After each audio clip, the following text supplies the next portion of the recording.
Hello and welcome to Wrestling in Mom's Basement. This is going to be the retro review for Royal Rumble 1993. I, of course, am Patrick Young. This gentleman to my right is my co-host, Joe Venuto. Rumble Line 3 took place January 24th, Line 3 from the Arco Arena in Sacramento, California. 16,000 people. Commentators Girl Monsoon Buggy. This is a pretty forgotten show for reasons that should be obvious. First of all, this is 1993. One of the worst years in company history from a creative standpoint. Yeah. Britt is defending title against Razor Ramon, his only world title shot ever in WWE. And we've got the Rumble for the title shot at WrestleMania for the first time. Let's get to a historical note. This is 13 days after the debut of Monday Night Raw. Steiner Brothers versus Burley Brothers. For ECW freaks, Bill Alfonso is the referee. Scott and I think Blake start things off. This is Steiner's first major match, and the fans seem to love the run with Matt. Scott immediately takes him to the mat with the top wrist lock, calls him Blake to freak out with the Cleveland Tice Speed pull. That sequence works so well, they do it again. He is very excited about the debut of the Narcissist, which is Lex Luger as a guy obsessed with his muscles, and all works Lex Luger debut song. After Blake stole some more, here's Bo to taunt the non-legal Rick. There's a time to Rick chases Bo around, hits Blake in the process. A power slam puts Rick down, and I don't think Gorilla knows which Burley is which. So this is a Steiner match, time for suplexes. Scott nearly kills Bo with a belly to belly, and after breaking out for a bit, allowing the Beverly to take over Scotty. We get into the standard formula with Scott having his back worked on by both villains. Blake chokes with a tiger in the corner for two, and he says, "God hook the tights," and Gorilla says, "What?" I love how shocking sounds every time he says something like that. Bo puts on a Boston Crab, but Scott easily pushes out of it. Blake blocks the tag, and let's make sure that we're live still. What I mean by that is they go with the out can that Vince loves. Well, I really don't know WWF's obsession with that. Scott avoids the elbow drop, but Blake bursts at the hot tag again. The crowd's silent when the Bird was on offense. Scott comes out with a butterfly powerbomb and put Blake down. Scott actually dives to the ropes and tags at the same time. Rick cleans out. There are Steiner lines for both Bevs. Scott pounds on Blake in the corner and counters a Doomsday Device with a victory for two. The Frankenstein to Bo gets the pin. To me, I just thought this match was just a dull match. I wasn't necessarily a big fan of the Beverly Brothers, but I thought the Steiners always tried to make it interesting towards the end. Yeah, Patrick, a pretty dull match here. The Steiners were clearly going to dominate in time. The Beverlys, they were down above lower mid-card status, and their biggest feud was against the Bushwhackers. So what we're going to expect them to do against the freaking Steiner Brothers. Nothing here but a squash. I gave it a D. D+. We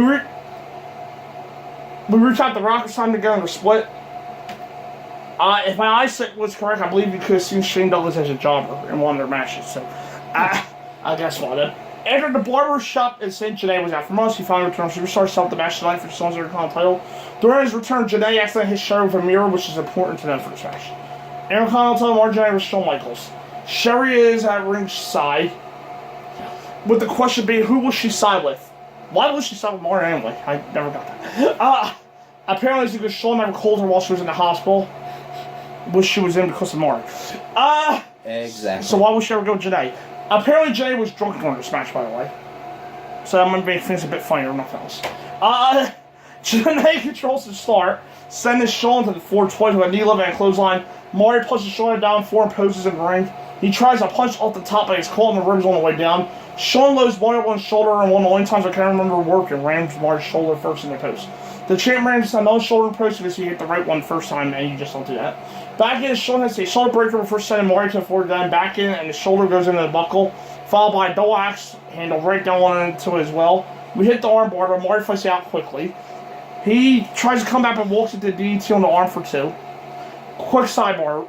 Why is that move called a single arm DDT? It's a hold used on the arm. For the double arm DDT, it's used to hurt the head. Also, regular DDT uses just one arm. So why is this called a single arm DDT? Instead of the regular one. These are the kind of things I think about When you're in the shower. Yes. Anyway, Shawn does the always stupid looking jump into the boot spot. I mean, he jumped right on Mari's feet. One could possibly even be trying to. Mari was in charge of the corner, sending Shawn's shoulder in the position. Mari speeds things up, pounds away, on that Shawn slingshot him out to the floor. Shawn goes to pick him up, but Mari suplexes him on the floor. Sherry finally does something like slapping Shawn, who gets belly to back suplex in the ring. Shawn gets launched to the floor again as the pace picks up a bit. A power slam puts the champ down, but Shawn avoids the top rope punch. Mari stops up for crashing, just two off a DDT. Shawn misses a super kick, gets caught by one of his own for 2. The crowd's getting into this. Marty slingshot Shawn, so he gets to do his big bump into the post. There goes the referee. The elbow to face, and Sherry comes in. She swings her shoe, but hits Marty around the mistake, of course. Shawn yells at her a lot and then super kicks Marty in the chest for the pin. That's everything. Yeah, I thought this was a good match. However, I thought it took a bit to actually get going. The Raw match is way better. Yeah, the Raw match is way better. And rightfully so, it becomes match of the year, the Raw match. Right. This one, again, I thought picked up the end. I guess Marty sobered up after a while of competition. Yeah. This started slow, like I said, pick him a good bit during Marty's comeback. Then it didn't have hardly any interest in him then. So that was it. These two will have a rematch SmackDown Raw, which I said was one match of the year and a contest for at least band match of the year for all intents and purposes. I gave it a B. C+. In the back, Gene yells at Sherry to calm down. Marty comes to the back for some more brawling. He and Girl argue a bit. Bam and Bigelow versus Big Boss Man. Bigelow jumps Boss in the corner star and Boss is in trouble early. He gets whipped in the corner as Bigelow forearm knocks him to the outside. This is one of those do one move, then stand around for a while matches. Boss comes out with some clothesline, some punches to the face in the corner. Another right hand and Bulldog pulls Bigelow down, but Boss charge is countered by a backdrop to the floor. Off to a body vice by Bigelow, which is a rare double move as usual. A hot shot puts Boss down for 2 and some shots in the back keeps him down. We hit the body vice again, but Boss comes out with a suplex. It hurts more than Bigelow though. As Bam is up first, Boss starts his real comeback with a punch to the face and a run crouch attack to Bigelow's back. Bigelow gets the boot up in the corner and clotheslines Boss down. The flying headbutt gets the pin. Yeah, this was just dull, a plotting match. It wasn't really all that interesting. Just big guys just doing big guy stuff. That was even too old for '93. This was pure filler and not even interested filler. Not very entertaining, at least. Bigelow was on the rise at this point, while both saying will be going less than 2 months, I believe. On top of that, the match was really dull, like past out. Bigelow laying around, working on Boss Man's back most of the time. This doesn't make for an interesting match at all. I give it an F. F. We get a clip from WWF Mania, Saturday morning show, of Razor beating up Owen and Hunt the world title match. Razor says he's got to go around his fingers and neck, and then once he runs away, says he's right. WWF world title, Razor members Bret Hart. Filling out the process start with Razor getting the early advantage with some right hands. A knee in the corner misses, and Bret has the fair 4-0 in less than 90 seconds. Razor gets the rope, so Bret drops elbows on the knee instead. The leg is wrapped around a post for Bret goes into all leg in the corner for some reason.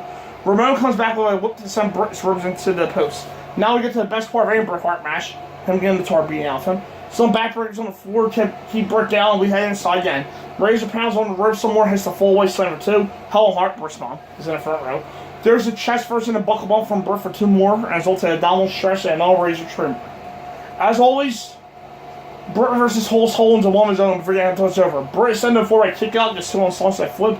We hit the reverse shot up by Razor, followed quickly by bear hug. Bret bites his way out of it and sends Razor to the outside in a quick move. The champion follows up with a suicide dive and the comeback is on.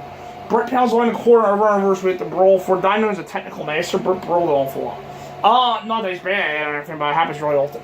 There are the 5 moves we do, but Razor goes to the top before the sharpshooter's on. The second attempt doesn't work either as Razor pulls the referee into a pile with the 2 of them.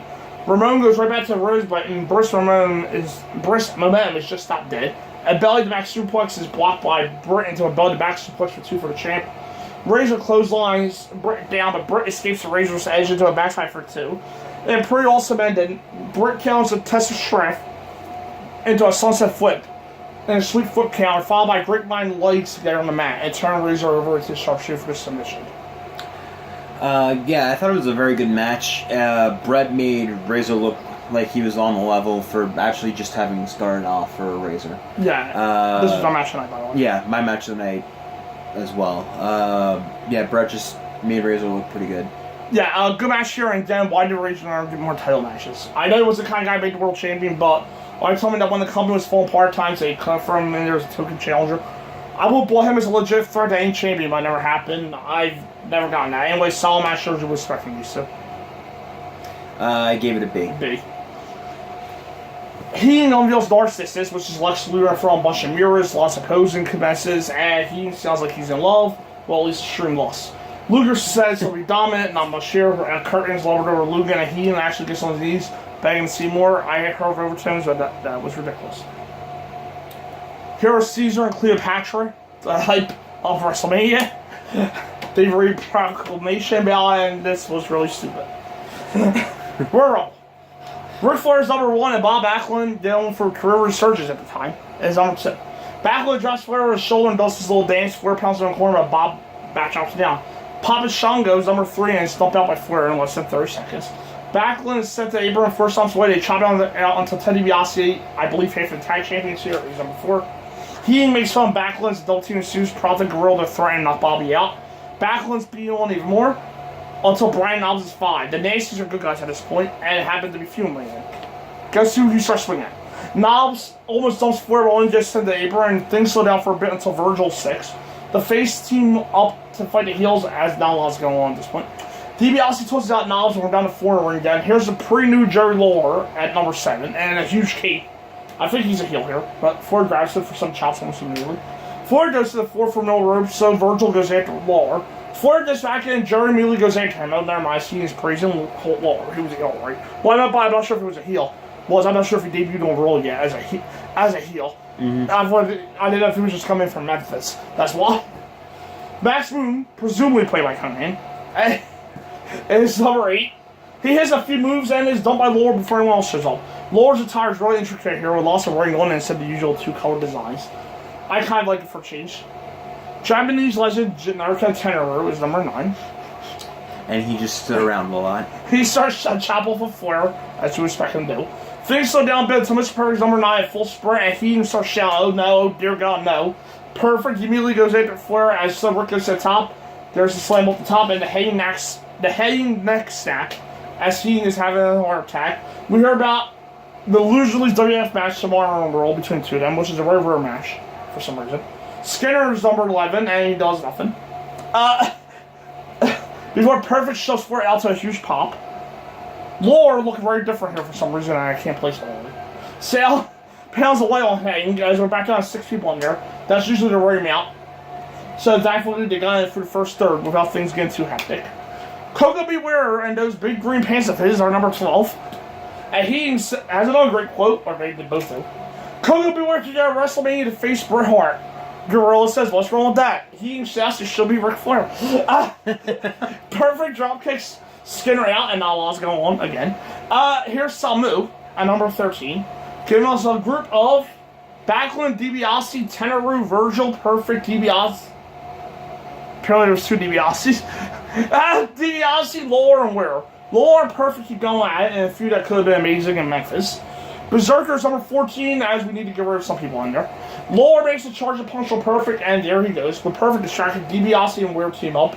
You'll never hear that again. To kick him out with an assist from Lawler. Virgil's thrown out during that melee again, it's down to just 6 again. The Undertaker's number 15 to a big pop. Gorilla calls him the odds-on favorite. I'm not sure I'll go that far, 93, but whatever. Berserker goes to the floor and beats up Backlund, not eliminated with a chair. Taker pulls Samu out and no sells a lot of Tenryu stuff. To be fair, Tenryu's just stood there. And dump him as well. We've got Backlund. He's mostly down before. Taker, Berserker, DiBiase, and Ware at the moment. Terry Taylor, he still had a job at this point, is at number 16. And he's going less than 30 seconds next to DiBiase, as is Ware. There's a chosen DiBiase, and Taker dumps him, leaving Berserker against Taker. And one of the biggest "oh great, is this guy" moments ever. John Gonzalez debuts as Taker dumps Berserker. Gonzalez, a legit 7'7" tall, stares down Taker as Damien Demento, noise, is number 17. Gonzalez chops Taker out for an illegal elimination. In case you're not familiar, Gonzalez is a monster who makes Great Khali look like Fez. No. He makes him look like Shawn Michaels. Speaking of Khali, he was literally the same character as Gonzalez and a repeat of the same exact story that Undertaker was involved in 1992. Except this time, Indian. It's short, but of him sucked and were really tall. Gonzalez destroys Taker for a bit as Demento is still on game. IRS is number 18, the Giant is still being on Taker. It's IRS, Backlund, and Demento at the moment with Taker out cold in the corner. Tatanka is number 19, as Paul Bearer uses the urn to revive Taker. This is, of course, what all the fans are focused on, making the match even less interesting than it already is, which is saying a lot when you think about it. Lots of choking ensues until Jerry Sags is number 20. There was nothing going on here, and I don't think Typhoon at number 21 is going to help things at all. Fatu is number 22, and my goodness, I've never heard more silence from entries. Nothing is going on. And Earthquake is number 23. A little better. He immediately goes after Typhoon, his partner. They have a fat man brawl for a bit until Quake dumps him out. Carlos Colon, age 44, and called a youngster by Monsoon, is number 24. Colon dumps Demento as the eliminations are keeping the crown life support. Quake can't put Backlund out as Tio Santana is 5. Fatu misses a charge of Backlund and eliminates himself. We got Quake, Backlund, Santana, IRS, Tatanka, Colon, and Sags in there at the moment. Rick Martel is number 26, who is still feuding with Santana. Why did they never have a big match to blow up their feud? It went on for like 4 years or so, I want to say at this point. Yeah. Earthquake dumps IRS. Team of Girls in Cars as their theme song. Earthquake dumps IRS, and now we get to the first interesting part of the match. And way too long. Backlund sent to the apron, and the crowd collectively gasps as he gets back in. Gorilla actually swears at how big the reaction is. Yokozuna is number 27, and it's time to clear some space. Yoko and Tatanka chop it out, and there goes the guy over right here. Figure out which is which. Yoko and Tatanka. Colon is out, and it's time for the Fat Man Showdown. With Quake versus Yoko, they collide a few times, and no one moves. So Quake pounds him in the corner. Ellen Hart's number 28. Quake splashes Yoko in the corner, but the second attempt misses. And Yoko suplexes Quake out, and now more or less seals the win. Reaper Man's number 29, and it's immediately dropped by Yoko. Everybody guys up with Yoko, and doesn't work at all. Randy Showers is number 30. Gives a final group of Savage, Yokozuna, Reaper Man, Elwin, Martel, Santana, Sags, and Backlund. They're not even trying to hide a winner at this point. Yoko dumps Tio as Elwin dropkicks Sags out. Elwin skins the cat to save himself before being dumped by Yoko and possibly injuring his knee. Repo's out and we're down to 4. Backlund actually picks out Martel to sit on top and punches him out. The place was waiting the Backlund here. So he charges after Yoko. A pair of dropkicks puts Yoko against her, so Backlund charges into elimination, draw and stand ovation. So Savage versus Yoko on the beam of the small man begins. Yoko flies him over and over again until Savage charges off a bunch of kicks out in the corner. Fans are trying to get behind Savage, and there's a top rope axe handle. One to the back to get Yoko down on 1 knee. Why would you want to knock a guy this big down in a battle royal? Either way, he super kicks Savage to knock him down again. And there's the belly to belly. The leg drop crushes Savage, but the bonsai drop misses, and one of the stupidest endings ever to the Rumble. Yes. Savage hits the elbow and covers, then launched over the top rope on a kick out to send Yoko to Las Vegas for the title shot. Was it a good Rumble? No. Was it the worst thing I've ever seen? Probably far from it. It wasn't necessarily, for me, it wasn't necessarily a trash Rumble. Kind of just throw away, and they probably should have just gave Yokozuna the title shot anyway, because he literally was undefeated at this point. This was one of the worst Rumbles of all time, so that proves there's been some strong Rumbles. The main problem here is the period for Taker. The only guy you could actually see eliminating Yoko was eliminated. From then until the time Backlund got close to the longevity record, which I'm actually not close, I believe he did get the longevity record, Backlund. Yeah. Here, there's nothing. It's a bunch of lame recorders sitting around lifting each other's legs in the air. Why do I want to see that all? I want nothing to see here about Border Rumble. I gave it a C-. D. Overall? Overall, I'm giving the show a C-. It had its bright spots. I actually did like Jannetty and Sean, I think, a little bit more than you did. And we both also thought the Bret Hart and Razor match was good stuff. But the rest of the show was either forgettable or just bad. Even with the Rumble match, which is kind of a shot at this show in whole, where the Rumble match even gets a little bit forgettable. Yeah. There's a reason no one cares at all about 1993 WWF. Yeah. It's really not very good. Minus, I think, the King Ring pay-per-view.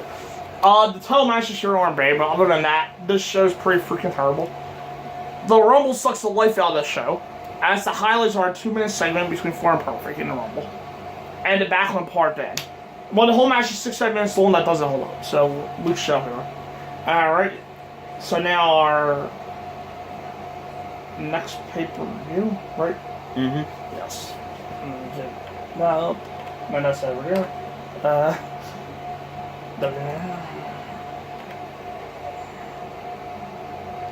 Alright.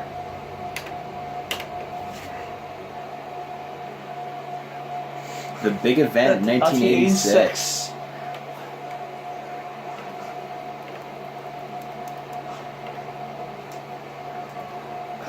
I actually don't think I actually know much about this card at all. Neither do I.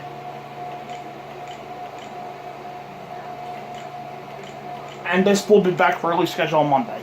Yeah. With the Monday Night Wars for this week. Is it 1986? I might be only. I can't give you the card rating right now because it's talking about already on the double. But I could give you the card note. Just can't tell you what matches to look out for.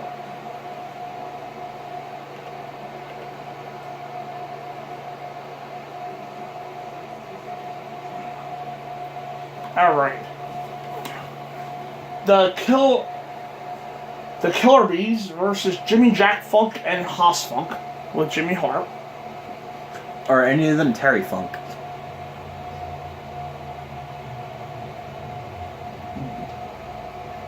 Definitely not. Nope. I think that's Dory Funk. Yes. No. Okay, well, we at least get Dory Funk.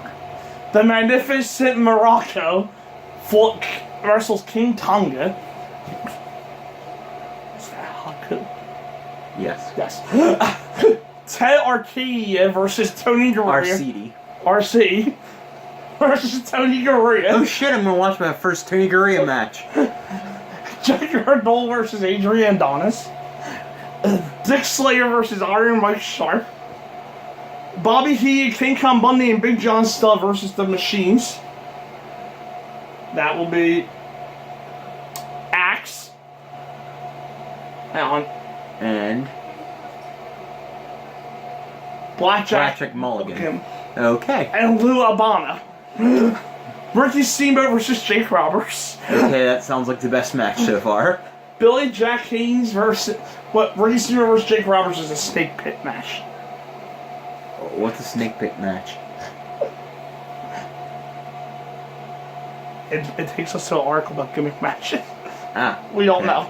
Billy Jack Haynes versus Hercules Hernandez. The Fabulous Rougeaus versus the Dream Team. Harley Race versus Pedro Morales. And Hulk Hogan versus Paul Orndorff for the title. Well, this sounds terrible. Well, there you go. Well, we got that to look forward to on Monday.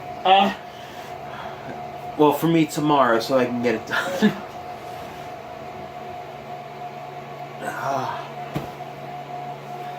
Man, hopefully Raw and Nitro are good. Don't know. So that'll do it for that. Next are two loser reviews. Yes. So, see you then.